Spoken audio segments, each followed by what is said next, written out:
就这样子了，哟，也有山茶哎。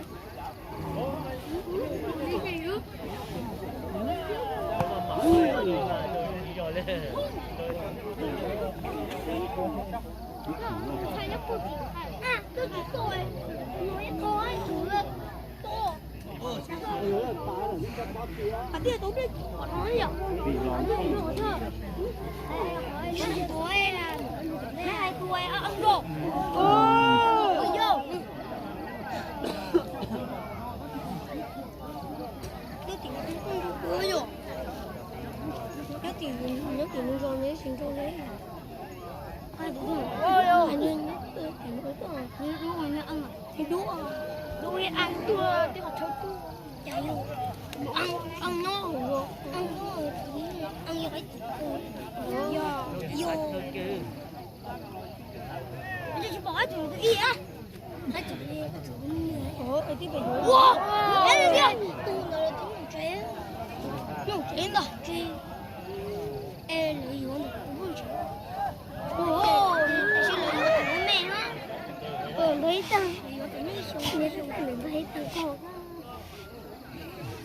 Nhỏ à. Nhỏ đi chết chưa? Tài ơi.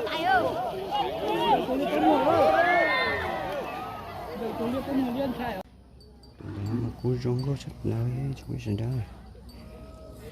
nổi cho là cú trình tế rong có sắp lại do cho cú chỉ tí này nữa cú ấy nhún lô rong có sắp lại thế à.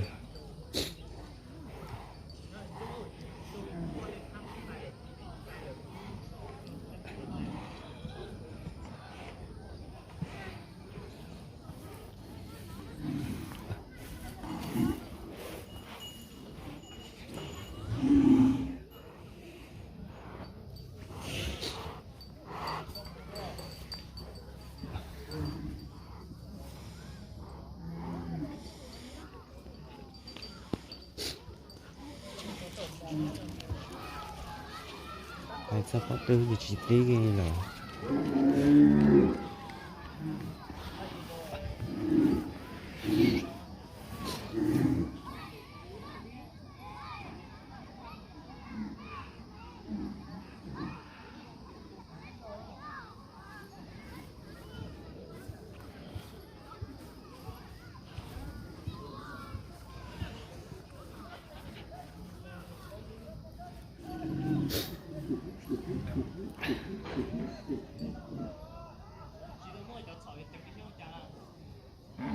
rong con ta rong